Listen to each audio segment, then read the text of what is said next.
Good morning 7th class. आज हम new lesson start कर रहे हैं। Lesson number 21, religious belief. This is history lesson. Okay, the name of the lesson is religious belief. Start now. Bhakti or Sufi were the two most religious movement that spread across India through the medieval period.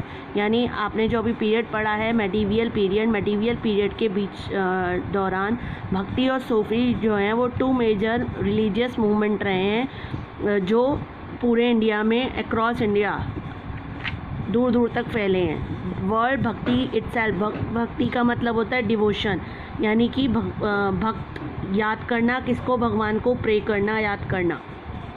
भक्ति संत जो होते थे वो हाइमन्स लिखते थे और भजन लिखते थे to show their devotion to God.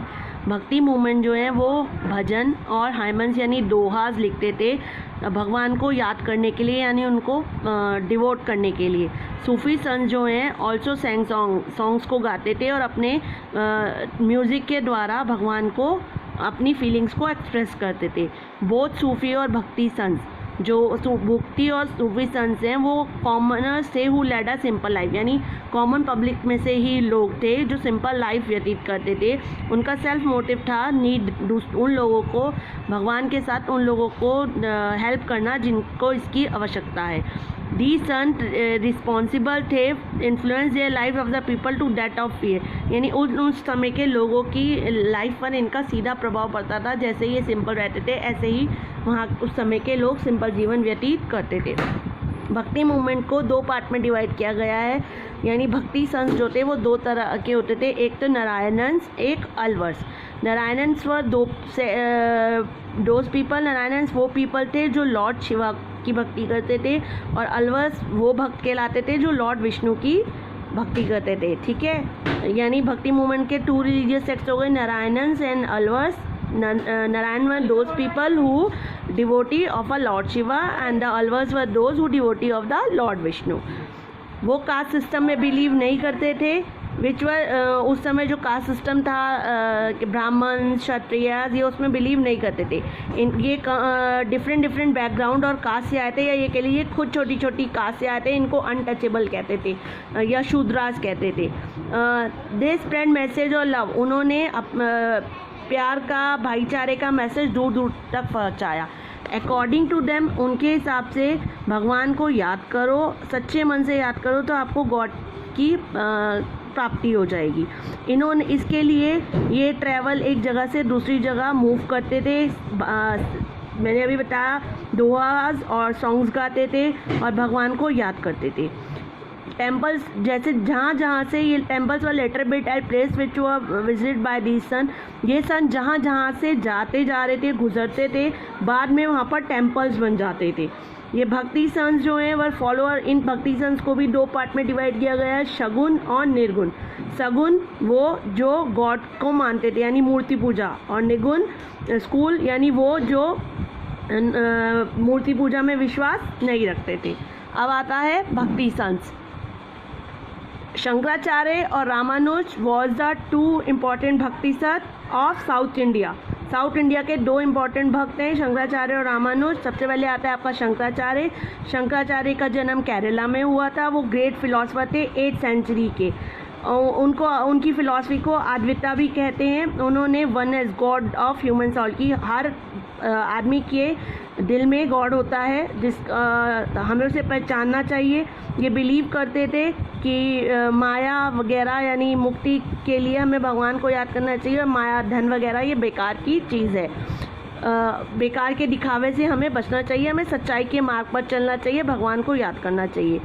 He establish 4 मठ, इन्होंने 4 मठ बनाए in the corner of India. India के 4 कॉर्नर्स में जैसे सबसे पहले ज्योतिरा मठ eight Badrinath, Sharada Peeth at Dwarika, Govardhan Matha at Puri and Sringeri Matha in south. 4 फोर्ट मठ इन्होंने एस्टेब्लिश किए। अब सेकेंड भक्ति संत का नाम आता है रामानुज। रामानुज का जन्म हुआ था 11th सेंचुरी तमिलनाडु में। अनदर डिवोटी वो भक्त थे लॉर्ड विष्णु के। वो अलवर्स यानी वो अलवर्स को फॉलो करते थे, वो लॉर्ड विष्णु को मानते थे। वो बिलीव करते थे कि कंप्लीट डिवोशन यानी अगर आप पूरे प्यार सच्चे मन से लॉर्ड विष्णु को ध्यान करो तो वो आपकी प्रॉब्लम्स को सुनते हैं और समझते हैं। ही आइडियोलॉजी ग्रेटली इन्फ्लुएंस, उनकी आइडियोलॉजी जो है नॉर्थ इंडिया में पूरी तरह फैली और बहुत सारे भक्त इनके ऑर्गेनाइज हुए जो उन्होंने लॉर्ड विष्णु को मानना शुरू किया। अब आता है Basavana. Basavana was another bhakti saint born in Karnataka in 12th century में इनका जन्म हुआ। ये वृषवाहा मूवमेंट चलाई इन्होंने अगेंस्ट रिचुअल और जो सेक्रीफाइसेस थे। ही अपोज, ये भी खिलाफ थे कास्ट सिस्टम के और ब्राह्मण्स के कि ब्राह्मण्स को ही सुप्रीमेसी क्यों मिलती है, वही ऑल ह्यूमन, उनके हिसाब से सारे ह्यूमन बींग्स जो हैं इक्वल थे। देयर वर मैनी अदर भक्ति संस, और भी बहुत सारे भक्ति संस हुए हैं इस एरा में। मोस्ट प्रोमिनेंट जो हैं उन्हें ज्ञानेश्वर, नामदेव, रविदास, शंकरदेवा, माधवचार्य, निरंबिका, तुकाराम, सकुबाई जो एक वुमेन थी, and family of chokha Mela of Maharashtra. इन्होंने प्रमोट किया विष्णु को, यानी ये सब के जो मेन गॉड थे वो थे विष्णु जी, यानी ये सब अलवर्स, फॉलो अलवर्स।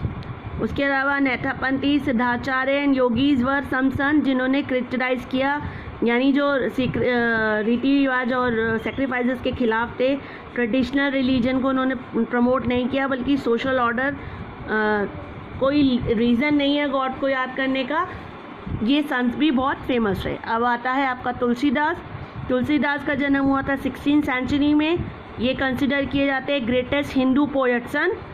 इन्होंने फेमस रामचरितमानस लिखी, अपनी devotee of the life time of Lord Rama. Lord Rama के ऊपर इन्होंने रामचरितमानस लिखी। He is also well known, ये हनुमान चालीसा के लिए भी जाने जाते हैं। Second is Surdas.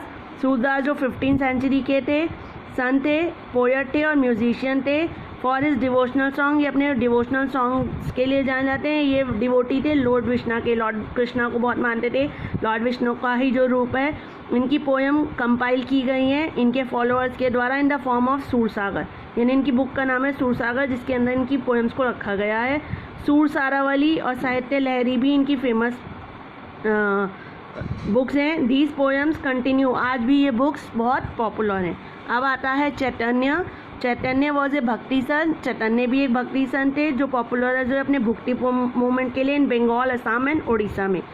वो भी कृष्णा के डिवोटी थे। उन्होंने टॉट यूनिवर्सल लव, उन्होंने फर्स्ट स्टेप, उन्होंने गॉड को कहा आपको गॉड को पाना है तो आपको गॉड को सच्चे मन से याद करना है। मीराबाई जो एक राजपूत प्रिंसेस थी। Mirabai is a famous women of the women bhakti poet in north India में। ये खुद एक प्रिंसेस थी। She married to a princess of Mewar in Rajasthan. इन्होंने पर वहाँ के रीति रिवाज को, ट्रेडिशनल को अपनाने से मना कर दिया as a wife. She gave, जबकि इन्होंने खुद इतनी राजकुमारी होते हुए भी सारी लग्जरी लाइफ को मना कर दिया अपनाने से। ये लॉर्ड कृष्णा की भक्ति, ये उनके भजन गाती थी, यहाँ तक कि इनके खुद के घर वालों ने इनको जहर दे दिया था, फिर भी भगवान कृष्ण ने इनकी रक्षा की। अब आपका आता है टीचिंग ऑफ भक्ति संस। इसकी टीचिंग क्या थी? गॉड को आप रीति रिवाज या सेरेमनी और सेक्रीफाइसेस से आपको गॉड नहीं मिलता सबसे पहले। नंबर 2, अगर आपका हार्ट साफ है, माइंड साफ है, आप सेल्फलेस प्यार करते हैं, आप भगवान का ध्यान करते हैं, तो आपको आसपास ही आपके गॉड नज़दीक में मिलेंगे। God did not create, God ने कास्ट, धर्म, रिलीजन नहीं बनाया। उनके हिसाब से सब लोग इक्वल हैं।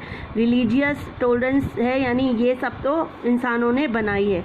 Compassion towards, follow being trying to help. हमें अगर भगवान को चाहिए हमें, तो हमें सबसे पहले उन लोगों की हेल्प करनी पड़ेगी जिनको इनकी ज़रूरत है। आप उनको सच्चे मन से उनके पेन को और दर्द को महसूस करिए, आपको गॉड की प्राप्ति हो जाएगी। नॉलेज, जो इंटरनल पार्ट होता है भक्ति का, उसको केवल वो तभी मिल सकता है जब आपका कोई गुरु है जो आपको अच्छी शिक्षा दे, तब आपको नॉलेज की प्राप्ति होती है। और डिवोशनल म्यूज़िक जो है वो एक्सप्रेस करता है डिवोटी भक्ति को, यानी अगर आप अच्छे धार्मिक गीत सुनते हैं तो आप एक अच्छे भक्त बनते हैं। ठीक है, इतना समझ में आया। अब हम नेक्स्ट क्लास में करेंगे कबीरदास। चलिए अब मैं यहीं आज क्लास ख़त्म करती हूँ। Okay, have a nice day बच्चा।